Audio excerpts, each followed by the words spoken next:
My name is Majid Raza Bhuttaji. I'm a former president Sialkot Chamber of Commerce and director of Ripos Shoes Private Limited. मेरा business तो leather sector में है, shoes industry से related. और मैं ये समझता हूँ कि जो जो लिंकेज है between academia and industry, that should be more strong.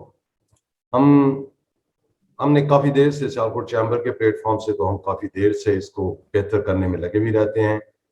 और हमारे इस लिंकेज में बहुत सारी यूनिवर्सिटीज़ और भी हैं पूरे पाकिस्तान की, उनके साथ भी हमारा इंटरेक्शन रहता है और हमारे इस तरह के सेशंस चलते रहते हैं। So this is good. मैं सबसे पहले शाहिद साहब और नवीला नूर साहिबा, शफीक रहमान साहब और रजा शाह साहब, मैं बात करना चाहूँगा जी एकेडेमिया पे ही। देखें, एकेडेमिया एंड इंडस्ट्री का जो लिंकेज है, अगर आप इसकी इंपॉर्टेंस पूरी दुनिया में देखें तो दैट्स वेरी इंपॉर्टेंट। इंडस्ट्री में डेवलपमेंट में specially the product development and the technical side, material development, इनमें जितना पूरी दुनिया में, अगर मैं अपने कस्टमर्स को देखता हूँ कि जब वो किसी भी डेवलपमेंट में जाते हैं, स्पेशली मैं R&D से हूँ हम अपनी कंपनी में। सो R&D in the shoes line, हम आल्सो हमारी इंटरेक्शन ज़्यादा होती है जो हमारे डिज़ाइनर्स हैं, जो टेक्निकल साइड से हैं कस्टमर्स, उनके साथ हम उनको देखते थे कि उनकी एक बहुत अच्छा उनका एक लिंकेज जो है वो यूनिवर्सिटीज़ के साथ होता है इंडिविजुअल लेवल पे। वो डेवलपमेंट डिजाइनिंग में भी उनको हेल्प आउट एकेडेमिया करती है, उनको टेक्निकल साइड पे बहुत सपोर्ट करते हैं। लेकिन बदकिस्मती से कह लेंगे, इंशाल्लाह हम बेहतर तो हो रहा है, लेकिन हमेशा बेहतर की गुंजाइश रहती है। Academia side is a very big from our side.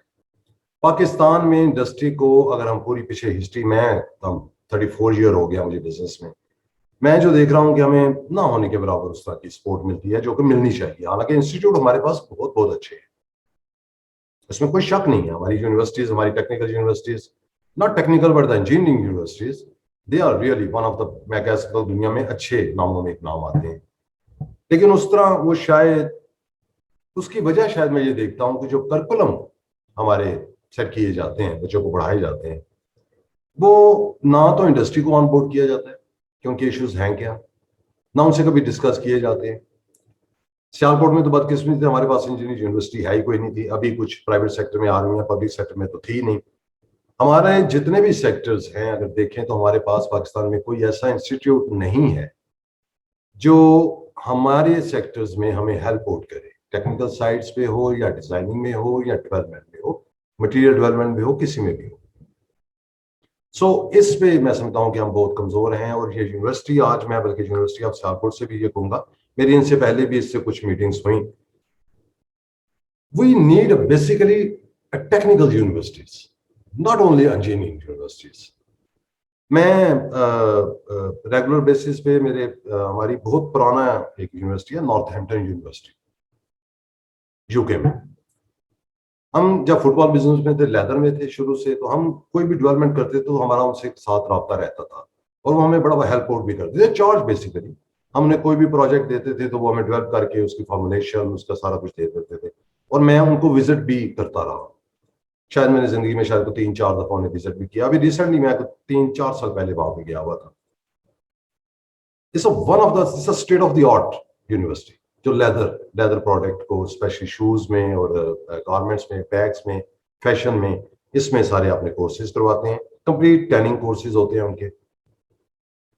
उनकी यूनिवर्सिटीज में मैंने जो एक चीज नोट की कि बीएससी और एमएससी के तकरीबन 2700 स्टूडेंट्स होते हैं एवरी ईयर, जबकि उनके पास जो डिप्लोमा कोर्सेज के स्टूडेंट्स जो हर साल वहां से निकलते हैं, जो डिप्लोमा कोर्सेज में 6 माह से लेकर तकरीबन 2 साल तक एसोसिएट डिग्री, लेकिन मेजॉरिटी जो है वो 6 मंथ टू 1 ईयर कोर्सेज जो डिजाइनिंग में भी हैं, लेदर ट्रेनिंग में भी हैं और प्रोडक्ट डेवलपमेंट में, और उसमें कोर्सेज करवाते हैं। वो तकरीबन हर साल 17 से 20 हजार स्टूडेंट वहां से निकलते हैं। That's basically is a floor management. हमारी इंडस्ट्री में जो हमारी सबसे ज्यादा जिस चीज की कमी है वो है हमारी फ्लोर मैनेजमेंट।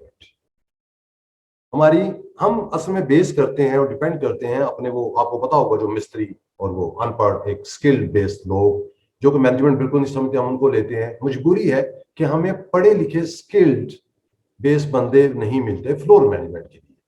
हम यहाँ तो very high and like engineers produce करते हैं या फिर बिल्कुल स्किल्ड, अनपढ़ और वो लेबर तैयार करते हैं, दोनों जरूरी है। लेकिन अगर आप हिस्ट्री देखते हैं चाइना की, अगर आप बांग्लादेश की, मैं स्पेशली चाइना की मिसाल दूंगा।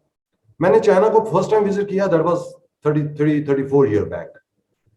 बिल्कुल उस वक्त एक स्टार्ट था उनका, उन्होंने बड़ी अच्छी एक डायरेक्शन ली, उन्होंने अपनी फ्लोर मैनेजमेंट तैयार की। जब भी उनके पास कोई टेक्नोलॉजी ट्रांसफर हुई, वो नए यूनिट्स वहां पे लेके आए, तो उन्होंने सबसे ज्यादा जो कंसंट्रेट किया, जो तवज्जो दी, वो की अपनी फ्लोर मैनेजमेंट। वहां से ट्रेन किया, टेक्नोलॉजी को जब ट्रांसफर किया, ट्रांसफर टेक्नोलॉजी पे गए, तो उनके पास एक कंप्लीट फ्लोर मैनेजमेंट, एक मिडल मैनेजमेंट जिसे कहते हैं, वो तैयार थी उन फैक्ट्रीज को चलाने के लिए, जो उन्होंने उनको रेप्लिकेट किया या उनको कॉपी किया या टेक्नोलॉजी ट्रांसफर की। सो ये बेसिकली हमारी यूनिवर्सिटीज की रिस्पॉन्सिबिलिटी बनती है कि वो अपने मतलब, अब सियालकोट की इंडस्ट्री, सियालकोट की जो यूनिवर्सिटीज हैं, इनको चाहिए कि सियालकोट की इंडस्ट्री को ऑन बोर्ड करें, अपने करिकुलम को तैयार करते हुए उनको साथ रखें, उस पर कोर्सेज डिजाइन करें और उस पे वो ऐसे कोर्सेज करवाएं जिससे हम वो प्रोडक्ट प्रोड्यूस कर सकें जो कंज्यूम हो हमारी मार्केट में। मैं वेरी सॉरी टू से, मैं क्रिटिसाइज नहीं करता, मैं तो हमेशा पॉजिटिव साइड देखता हूं और मैं सजेशंस की तरफ जाता हूं। हमने सिर्फ क्रिटिसाइज नहीं करना, हम क्या पीछे करके और क्या नहीं हुआ, हमने ये देखना है कि अब हम क्या कर सकते हैं और हमें क्या करना चाहिए। हमें कोर्सेज ऐसे को डिजाइन करने चाहिए। और मैं जैसे हमारी इंडस्ट्री को, हमारी बहुत सारी इंडस्ट्री, मैं आपको एक छोटा सा एक इस पे बताता हूँ एक डाटा। हमारी सियालकोट की जितनी एक्सपोर्ट है उसमें 60% शेयर मीडियम एंटरप्रेन्योर का है। अब हमारे पास वो ट्रेन लेबर या मिडिल मैनेजमेंट ना होने की वजह से वो जो हमारा सफर है from medium to large sector, वो डिले हो जाता है। एक बड़ा इंपॉर्टेंट पॉइंट है। Corporate sector is a different than the small and medium is a different. अब हमारे पास सियालकोट का 60% बिजनेस मीडियम एंटरप्रेन्योर के पास है, 20% बिजनेस, बल्कि 25% बिजनेस हमारा स्मॉल एंटरप्रेन्योर के पास है, और 10 to 15% बिजनेस हमारा कॉर्पोरेट सेक्टर में है। कॉर्पोरेट सेक्टर हमारा ना होने के बराबर है, बिल्कुल एक छोटा सा सेक्टर है। अगर मैं उंगलियों पे गिनूं तो शायद मैं 10 कंपनीज गिन सकूं जो उस लेवल की हैं। सेकंड, हमारी जितनी भी, सो ये तो मैं समझता हूं कि ये जो एकेडेमिया का लिंकेज है इंडस्ट्री के साथ, that should be more strong, that should be more stable, और इसको हमें बेहतर करना पड़ेगा और करना चाहिए अगर आप रियली देखते हैं कि हमने इंडस्ट्री को हेल्प करना है। So this is a one point. अब इस पे हम सेकंड दूसरे मामला पे आ जाते हैं। हमने जब भी किसी इंडस्ट्री की बात करते हैं, देखिए हमारे सियालकोट में आज से 30 साल पहले जो इंडस्ट्री थी उसका एक बिल्कुल डिफरेंट सिचुएशन थी। 30 साल पहले हमारे वो वाले सेक्टर्स और वो प्रोडक्ट नहीं थी जो आज है। सियालकोट की 30 साल पहले, अगर मेरा ख्याल है, it was something like 800 million और $1 बिलियन की एक्सपोर्ट थी, जो कि अब इंक्रीज हो गए 2.5 बिलियन के है। मैं ये समझता हूं कि ये कुछ भी नहीं है। इस वक्त भी सियालकोट को कम से कम $10 बिलियन पे होना चाहिए था इन 30 सालों में। अगर वो नहीं गई तो इसकी बहुत सारी वजूहात हैं, और मैं ये समझता हूं कि अभी भी ऐसा टाइम है, और इस वक्त स्पेशली देखिए, मैंने अपनी जिंदगी में देखा है 34 सालों में, हर 25 से 30 साल के बाद इंडस्ट्री मूव होती है। हमने देखा जापान से ताइवान में आई, फिर कोरिया में गई, कोरिया से चाइना में आई। हर वक्त में, हर जमाने में हमें एक बड़ा अच्छा एक चांस मिलता रहा, लेकिन हमारे कुछ मामला ऐसे थे मुल्की कि वो यहाँ पे कोई इतनी इंडस्ट्री नहीं आ सकी। फॉरेन इन्वेस्टर नहीं आया, नई टेक्नोलॉजी नहीं आई। जब फॉरेन इन्वेस्टर नहीं आएगा तो नई टेक्नोलॉजी नहीं आएगी। जब नई टेक्नोलॉजी नहीं आएगी, आपकी सपोर्टिंग इंडस्ट्री स्ट्रांग नहीं होगी। देखिए, किसी भी मुल्क की इकोनॉमी मजबूत होती है उसकी मैन्युफैक्चरिंग से। सबसे पहले आपको अपनी मैन्युफैक्चरिंग स्ट्रांग करनी पड़ती है। हम मैन्युफैक्चरिंग में बहुत पीछे रह गए, बल्कि मैं तो ये कहूंगा, हमारे देखते देखते, मैंने गुजरांवाला में, गुजरात में, सियालकोट में तो चले, it's different, it's export oriented, लेकिन जो हमारी गुजरांवाला और गुजरात इंडस्ट्री थी, स्पेशली लाइट इंजीनियरिंग, जो कि हमारी सपोर्टिंग इंडस्ट्री भी है, वो मैंने बहुत सारी इंडस्ट्री पिछले 10, 15, 20 सालों में बंद होते हुए देखी। वो इंपोर्ट की तरफ चले गए। आसान था, मैन्युफैक्चरिंग में मुश्किलात हैं, आपकी बेइंतहा किस्म की टैक्सेशन, उस पर तो मेरा हाल सेशन हो चुका है और बड़ी अच्छी सजेशंस भी आई हैं। हमें अपनी सपोर्टिंग इंडस्ट्री जो हमारी मेन मैं समझता हूँ इसको मजबूत करना पड़ेगा, इसको बेहतर करना पड़ेगा। और उसके लिए हमें sector wise, sector specific councils बनानी पड़ेगी। इसकी मैं एग्जांपल आपको इंडिया की देता हूँ, चाइना की देता हूँ, बल्कि बांग्लादेश की देता हूँ। बांग्लादेश में इस वक्त तकरीबन 42 के करीब जो काउंसिल्स हैं वो काम कर रही हैं। डिफरेंट सेक्टर्स में उन्होंने काउंसिल्स बनाई हुई हैं, उसमें सारे स्टेक होल्डर भी होते हैं, उसमें इंस्टीट्यूट भी होते हैं, नुमाइंदगी होती है, ब्यूरोक्रेसी भी है, सारे हैं, वो मिलके उस पर काम करते हैं। उसमें स्पेसिफिकली उन चीजों को डिस्कस किया जाता है सेक्टर वाइज, उसी के मुताबिक उसकी पॉलिसीज बनाई जाती हैं और उसको लेके चला जाता है। एक तो मैं ये समझता हूं कि सेक्टर स्पेसिफिक काउंसिल्स, जो कि बेसिकली हमने इस गवर्नमेंट के साथ भी स्टार्ट, हमने बहुत सारी डिस्कशंस की, मीटिंग्स की। इस मैं समझता हूं कि प्लान का हिस्सा है, इंशाल्लाह जल्दी हो जाएगा। So that is a very important. Bangladesh ने इसी पे काम शुरू किया, मैं उसकी मिसाल दूंगा, मैं बाकी किसी की मिसाल नहीं देता। और मैं ये पिछले दिनों, ये 3-4 दिन पहले एक ऐड देख रहा था, नबीला नूर साहिबा और शायद हुसैन साहब, शफीक रहमान साहब, ये उन्होंने अपनी 50th इंडिपेंडेंस पे जो एड दी है, उन्होंने लिखा है कि Bangladesh has left behind Pakistan in every aspect. बड़े शर्म वाली बात है। एक्सपोर्ट उनकी हमसे डबल, जीडीपी 5.2, हमारी 0.4, रिजर्व्स उनके 42 बिलियन क्रॉस कर चुके हैं, हम 20 पे रुके हुए हैं, जिसमें इंडस्ट्री का हिस्सा 50% है। 50% आपका, बल्कि मोर देन 50% आपका ओवरसीज पाकिस्तान में है। तो हम यहाँ पे तो खड़े हैं, इतना बड़ा मुल्क होने के बावजूद, जो 22 करोड़ की आबादी जिसे हम क्लेम करते हैं, और 60% जो जवान लोगों पे मुश्तमिल है। और हमारी इंडस्ट्री का ये आलम है कि हम अपनी इंडस्ट्री को बंद करके, जो मैंने गुजरावाला में देखी, इसकी हार्डवेयर इंडस्ट्री ऑलमोस्ट बंद हो चुकी है। The peoples has gone to China. उनके लिए बहुत आसान है, क्योंकि हमारी पॉलिसीज ही वो सिंगल ट्रैक थी कि रेवेन्यू को फोकस करो, इंडस्ट्री को फोकस नहीं करो। जब आप रेवेन्यू को फोकस करेंगे तो लोग इंपोर्ट पे चले जाएंगे, वहां पे आसानियां भी थी, रॉ मटेरियल पे ड्यूटीज ज्यादा हैं, वैल्यू एडेड पे ड्यूटीज कम हैं, स्मगलिंग, बुकनीरी, सो ये मामला सारे हैं। सो मैं ये समझता हूं कि there are so many things we can do and seriously we should do. अब मामले वो नहीं रहे, और स्पेशली अब आफ्टर द कोविड हम जो दुनिया देख रहे हैं, is going to be a very different. The world will be a different now. आपकी ट्रैवलिंग कम हो जाएगी। हमारा सियालकोट का बहुत बड़ा बिजनेस ट्रैवलिंग की वजह से है। हमारी डिवर्सिफिकेशन, अगर हम 30 साल पहले और आज को देखते हैं, तो हमने जो इतनी प्रोडक्ट ऐड की हैं अपनी एक्सपोर्ट में, ये टोटल हमारी अपनी मेहनत थी, अपनी काविशों की वजह से और अपनी ट्रैवलिंग की वजह से। कि सोर्स हमारे पास था, मार्केट हमारे पास है, कस्टमर है, हम देखते थे कि ये एक प्रोडक्ट ले रहा है तो why not the other one. तो हमने इस तरह उस पर डिवर्सिफिकेशन की और नई प्रोडक्ट को ऐड किया। सो द अब जो मैं दुनिया देख रहा हूं, उसमें ट्रैवलिंग भी कम हो जाएगी। अगर आपके पास proper product with proper price होंगी, तो आप दुनिया में कहीं भी जा सकते हैं।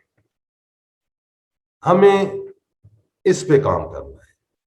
2.5 बिलियन सियालकोट इज नथिंग, ये एक सेक्टर में हो सकता है। स्पेशली हमारा कट टू स्टिच इंडस्ट्री, जो रेडीमेड गारमेंट की इंडस्ट्री है, अगर हम उस पर काम करें, और हमें दो किस्म की पॉलिसीज बनानी पड़ेगी। एक आप बनाते हैं टेम्पररी पॉलिसीज, जिसमें आप इंसेंटिव देते हैं, एडहॉक बेसिस पे आप पॉलिसीज बनाते हैं, आप इंसेंटिव देते हैं, आप डीएलटीएल देते हैं, आप टैक्स में छूट देते हैं। लेकिन जो दूसरी, जो लॉन्ग टर्म पॉलिसीज है, उसमें आपको देखना पड़ेगा कि आप कौन से ऐसे इंसेंटिव दें कि फॉरेन इन्वेस्टमेंट आपके पास आए, फॉरेन टेक्नोलॉजी लोग आपके पास लेके आए, और उसके लिए आपको प्रॉपर एरियाज चाहिए। आपको वो जो एसईजीज हैं, स्पेशल इकोनॉमिक जोन या इंडस्ट्रियल जोन, वो प्रॉपर चाहिए। जो सियालकोट में सब एक बहुत बड़ा, हम उस पर काम भी कर रहे हैं।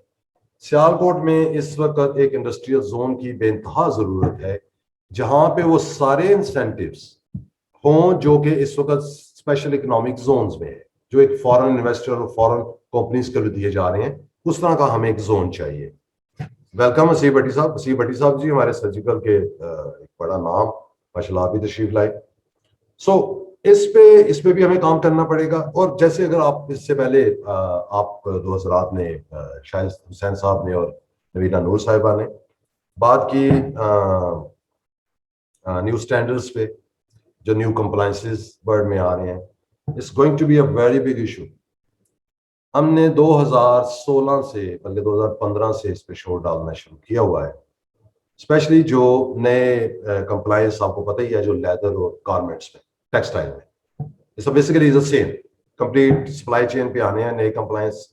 तो वो वही ऑलमोस्ट टेक्सटाइल पे हैं और वही लेदर के हैं, थोड़ा सा उनकी मुख्तलिफ है।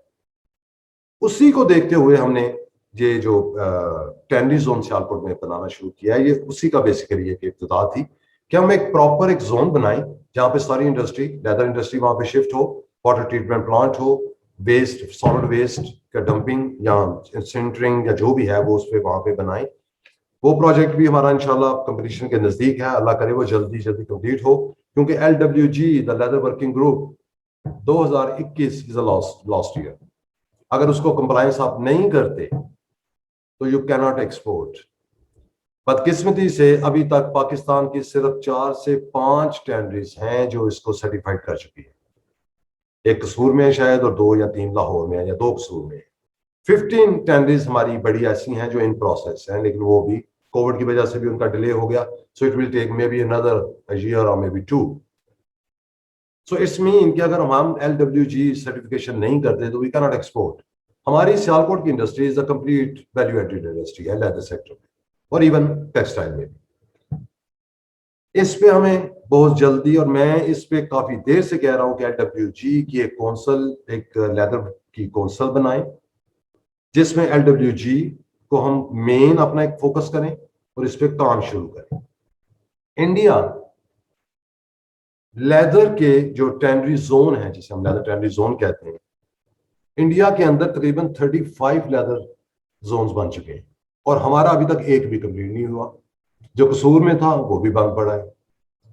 ये एक बड़ा सीरियस मामला है और इसको हमने उसी तरह सीरियस लेना पड़ेगा।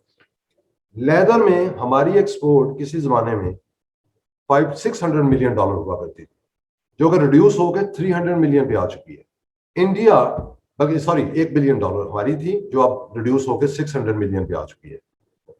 इंडिया की जब हमारी $1 बिलियन एक्सपोर्ट थी, इंडिया वाज ऑन $300 मिलियन। आज इंडिया $10 बिलियन के ऊपर पहुंच चुका है सिर्फ लेदर में, और हमारी $600 मिलियन। हमारे पास स्किल भी है, नौ हाउ भी है, लेदर भी है, और लेदर उनसे बेहतर है। हमारी लेदर क्वालिटी, हमारी लेदर टैनिंग क्वालिटी इस वक्त वर्ल्ड में अगर हम देखें तो हम कोरिया के लेवल पे।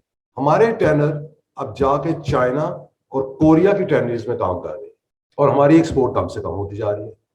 हमारा रॉ मटेरियल लेदर जो यहाँ से पाकिस्तान में होता है, और वाहिद एक ऐसा रॉ मटेरियल जो 100% हम खुद प्रोड्यूस करते हैं, उसमें सबसे बड़ा हमारा इवेंट जो आता है ईद का आता है। आप यकीन करेंगे कि हमारे पिछले 3 साल से जब लेदर की इंटरनेशनल प्राइसेस डाउन हुई है, it's only because of this new standards. हमारी डिमांड कम हो गई है, हमारी सप्लाईज रोक दी गई हैं, हमसे बाइंग नहीं हो रही। उसकी वजह से हमारा जो ईद वाली जो हमारी रॉ स्किन्स निकलती हैं, वो 50% डिस्ट्रॉय हो जाती है, इज इवन मोर देन 50%, क्योंकि इंटरनेशनल प्राइस नीचे आई, उसका बायर नहीं रहता।